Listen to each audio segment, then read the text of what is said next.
शिक्षा आपके दिमाग की एक ऐसी दवा है जो आपको मुश्किल समय में भी अकेला नहीं छोड़ती है। नमस्कार प्यारे दोस्तों, मैं हरीश शर्मा स्वागत करता हूं आपका हमारे YouTube चैनल पर एक प्यारी सी शानदार क्लास के साथ। आज की जो क्लास है उसमें हम पढ़ेंगे शब्द रूप। आप देखो शब्द रूप, शब्द किसे कहेंगे हम, वो पढ़ेंगे हम, उसका अर्थ पढ़ेंगे, उसके प्रकार पढ़ेंगे। तो प्रकार पढ़ने से पहले मैं आपको बता देना चाहता हूँ कि शब्द के जो प्रकार होते हैं वो एक तो सार्थक शब्द होता है, एक निरर्थक भी होता है। सार्थक में भी उसके अलग अलग भेद होते हैं, रचना के आधार पर भी होते हैं, उत्पत्ति के आधार पर होती हैं। लेकिन जो हम आज पढ़ेंगे वो पढ़ेंगे उत्पत्ति के आधार पर। अगर आपको रचना के आधार पर वाक्य पढ़ने हैं तो हमारा डिस्क्रिप्शन में लिंक दिया हुआ है, उसमें आप जाके वो उत्पत्ति के आधार पर भी और रचना के आधार पर, अर्थ के आधार पर जो शब्द डाले गए उसका आप लिंक देख सकते हैं, जिसके माध्यम से आप पूरे शब्द रूप पढ़ सकते हैं। तो आज का जो शब्द रूप पढ़ने वाले हैं हम वो पढ़ेंगे उत्पत्ति के आधार पर। तो सबसे पहले हम बात करते हैं परिभाषा की। तो परिभाषा क्या होती है? शब्द हम किसे कहते हैं? यानी भाषा की सबसे छोटी इकाई जो सार्थक हो, यानी भाषा की ऐसी छोटी इकाई जो सार्थक हो, उसे हम शब्द कहेंगे। सार्थक का मतलब क्या होता है? सार्थक का मतलब ये होता है कि जिस शब्द का कोई एक निश्चित एक विशेष अर्थ निकलता हो उसे हम सार्थक शब्द कहेंगे। तो पहले हम परिभाषा की बात करते हैं। तो भाषा की सबसे छोटी सार्थक इकाई, सार्थक इकाई को शब्द कहते हैं, शब्द कहते हैं। यानी वो शब्द कैसा होना चाहिए? सार्थक होना चाहिए, जिसका एक विशेष अर्थ निकले। जैसे अगर हम बात करें, जैसे कान, नाक, मुंह है ना, ऐसे जो शब्द एक विशेष अर्थ प्रकट करते हैं उसे हम शब्द कहेंगे। अब देखो शब्द के दो रूप होते हैं, एक तो सार्थक होता है, एक निरर्थक होता है। तो देखो सार्थक में पहला जो है वो है सार्थक, एक होता है सार्थक और दूसरा होता है निरर्थक। अब देखो सार्थक तो वो शब्द कहलाएंगे जिसके कोई एक विशेष एक निश्चित अर्थ देगा, ठीक है। दूसरा है निरर्थक, निरर्थक में जिसका कोई एक विशेष जो निश्चित अर्थ ना निकले वो कौन सा शब्द होगा? निरर्थक होगा। तो हम जो शब्द के रूप पढ़ने वाले हैं वो हम पढ़ेंगे सार्थक, जिनका कोई एक विशेष अर्थ निकलेगा। अब हम बात करेंगे शब्द के, सार्थक शब्द के रूप कौन कौन से होते हैं, कौन कौन से प्रकार होते हैं। तो आइए उनकी हम विस्तार से चर्चा करते हैं। तो देखो शब्द रूप, शब्द के जो प्रकार होते हैं वो तीन होते हैं। एक तो होते हैं रचना के आधार पर, एक होता है उत्पत्ति के आधार पर और तीसरा होता है अर्थ के आधार पर। ये तीनों के अलग अलग प्रकार है, इनमें भी इनके अलग अलग भेद है। तो आज का जो हम प्रकार पढ़ने वाले हैं वो पढ़ेंगे हम रचना के आधार पर। तो रचना के आधार पर हम जो शब्द रूप है उसके भेद पढ़ेंगे।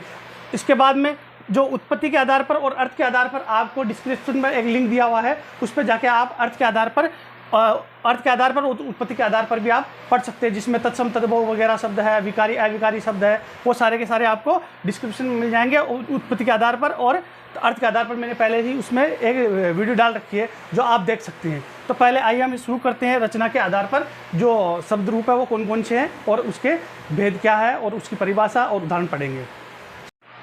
तो देखो ये तीन है, रचना के आधार पर तीन है, रूढ़ शब्द, यौगिक शब्द और योग रूढ़ शब्द, ये तीन हम पढ़ेंगे। इसमें से हम एक एक को पढ़ेंगे। तो रूढ़ शब्द है, रूढ़ शब्द में तो क्या आएंगे? ऐसे शब्द जिनके सार्थक टुकड़े ना हो सके, यानी उनके टुकड़े करने पर उनका एक अर्थ प्रकट नहीं होगा, उन्हें हम कहेंगे रूढ़ शब्द। जैसे कान है, नाक है, हाथ है, मुंह है, ये तो कहलाएंगे रूढ़ शब्द। उसके बाद यौगिक, यौगिक ऐसे शब्द होंगे जो दो या दो से अधिक शब्दों से मिलकर बने होंगे, एक अर्थ देंगे। जैसे मुख्यमंत्री हो गया, रेलगाड़ी हो गया, ये दो शब्दों से मिलकर बने होते हैं। फिर बात करते हैं हम योग रूढ़ की। योग रूढ़ में क्या होगा? ऐसे शब्द जो एक विशेष अर्थ प्रकट करते हो, कोई एक अलग अर्थ प्रकट करता हो। यानी एक तरह से हम बात करें तो बहुवीर्य समास के उदाहरण इसमें आएंगे, जैसे पंकज है, लंबोदर है, ये सारे शब्द इसमें आएंगे, योग रूढ़ शब्द में आएंगे। तो आइए हम एक एक को विस्तार से, अब देखो तीनों को हम विस्तार से पढ़ेंगे। तो पहला है रूढ़ शब्द। जैसा कि अभी मैंने आपको थोड़ी देर पहले बताया था कि रूढ़ शब्द क्या होते हैं कि वे शब्द जिनके सार्थक टुकड़े ना हो, यानी ऐसे शब्द जिनके हम सार्थक अगर टुकड़े करें तो वो एक निश्चित अर्थ नहीं देते हैं। जैसे नाक, अगर नाक को हम तोड़ें तो क्या तोड़ सकते हैं? इसको ना कह बन जाएगा, तो इसका कोई अर्थ देगा? ना देगा, ना कह देगा, एक अर्थ नहीं प्रकट होगा। तो वो कौन सा शब्द कहलाएगा? रूढ़ शब्द। जैसे वैसे ही नाक है, कान है, हाथ है, घोड़ा है, पीला है, और भी बहुत सारे शब्द है। जैसे अगर आप घोड़ा को तो शब्द है, उसको अगर आप तोड़ोगे तो क्या होगा? ये भी एक अर्थ नहीं देगा, गो अलग ओढ़ा अलग, तो इसको भी तोड़ने पर, टुकड़े करने पर एक अर्थ प्रकट नहीं होगा, तो वो शब्द कहलाएंगे रूढ़ शब्द। अब ऐसे ही यौगिक शब्द, यौगिक में क्या होगा कि वे शब्द जो दो या दो से अधिक शब्दों से मिलकर बने हो, यानी ऐसे शब्द जो या तो दो शब्दों से मिलकर बने हो या दो से अधिक शब्दों से मिलकर बने हो, उन्हें हम कहेंगे यौगिक शब्द। यौगिक का मतलब ही क्या होता है? जोड़ना, और उसे ही हम क्या कहेंगे? यौगिक शब्द। अब जैसे रसोई घर है, अब रसोई घर को अगर हम तोड़े तो ये दो शब्द है इसमें, एक तो हो जाएगा रसोई और एक हो जाएगा घर। तो ये दो शब्द हो गए, रसोई अलग शब्द हो गया, घर अलग शब्द हो गया। वैसे रेलगाड़ी, रेल अलग हो जाएगी, गाड़ी अलग।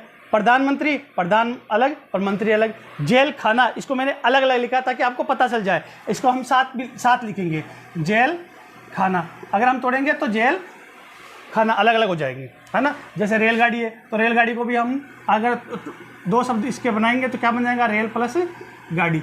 ऐसे शब्द जो दो शब्दों से मिलकर बने हो उसको हम क्या कहेंगे? यौगिक शब्द कहेंगे। तीसरा आता है योगरूढ़ शब्द। योगरूढ़ में क्या होता है कि वे शब्द जो विशेष अर्थ प्रकट करते हो, यानी एक अलग ही अर्थ देती हूँ। एक तरह से अगर हम बात करें तो इसमें कौन से शब्द आएंगे? वे शब्द आएंगे बहुवीरीय समास के उदाहरण आएंगे। कौन से आएंगे? बहुवीरीय समास के उदाहरण।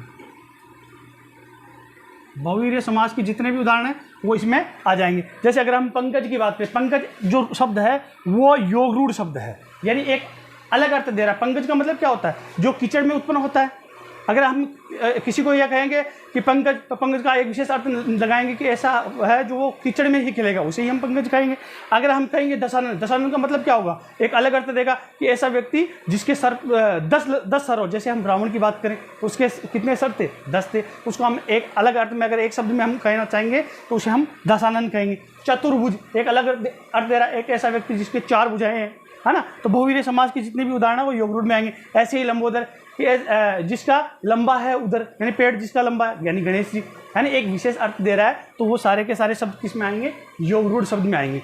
अब देखो इसमें से परीक्षा में जो क्वेश्चन है वो कैसे पूछे जाते हैं, प्रतियोगिता परीक्षा में किस तरह से क्वेश्चन पूछे जाते हैं। जैसे आपको एक शब्द दे दिया, रसोईघर दे दिया कि रसोईघर जो शब्द है वो इनमें से है, एक तो दे दिया रूढ़ शब्द, यौगिक शब्द, योगरूढ़ शब्द, या इनमें से कोई नहीं, तो आप तुरंत पहचान जाओगे कि इसमें जो शब्द है वो कौन सा है? यौगिक शब्द है। इस तरह से क्वेश्चन बनते हैं और परीक्षा में 2 या 3 नंबर के इस तरह से क्वेश्चन पूछे जाते हैं। बस आपको इतना ही ध्यान रखना है, रूढ़ शब्द में आपको देखना है कि जिसके टुकड़े ना हो, यानी ऐसा शब्द जिसके टुकड़े ना हो, तो आप पहचान जाओगे कि वो रूढ़ शब्द है। यौगिक शब्द में आपको पता चल जाएगा कि वो क्या होगा कि दो या दो से अधिक शब्दों से मिलकर बना होगा, तो आप तुरंत पहचान जाओगे। जैसे प्रधानमंत्री आ गया, जेल खाना आ गया, इस तरह से आ जाएगा। अगला आ जाएगा योगरूढ़। योगरूढ़ में आपको पता चल जाएगा कि एक विशेष अर्थ प्रकट होगा। विशेष अर्थ में जैसे बहुवीरीय समाज के सारे उदाहरण उसमें योगरूढ़ शब्द में आ जाएंगे। देखने में ये छोटा सा टॉपिक लगता है, लेकिन इसमें से जो एग्जाम में है वो क्वेश्चन बहुत बनते हैं और बहुत इंपॉर्टेंट क्वेश्चन बनते हैं। कई बार हमको आते हुए ये प्रश्न हमसे क्या हो जाते हैं? गलत हो जाते हैं। तो आप इस वीडियो पूरा देखे होंगे तो आपको पता चल गया होगा कि किस तरह से हम शब्दों को पहचान सकते हैं, और आशा करता हूं कि आपको ये शब्द रूप है वो अच्छे से समझ में आ गया होगा। ये तो जो हमने पढ़े हैं, इसके अलावा जो तत्सम तद्भव वगैरह है वो भी मैंने पढ़ा रखे हैं, उसका लिंक मैंने डिस्क्रिप्शन में दे रखा है, तो आप उनको भी एक बार डिस्क्रिप्शन में लिंक जाके वीडियो को पूरा देखना, जिससे आपको शब्द रूप का जो भी क्वेश्चन आएगा वो एक भी आपसे गलत नहीं होगा। तो आशा करता हूँ आपको ये वीडियो अच्छे से समझ में आया होगा, और अभी तक आपने हमारे चैनल को सब्सक्राइब नहीं किया है तो सब्सक्राइब कर ले और बेल आइकन को भी दबा ले, जिससे आने वाले नोटिफिकेशन है वो आप तक जरूर पहुँच जाएंगे। इसी के साथ अलविदा। जय हिंद, जय भारत।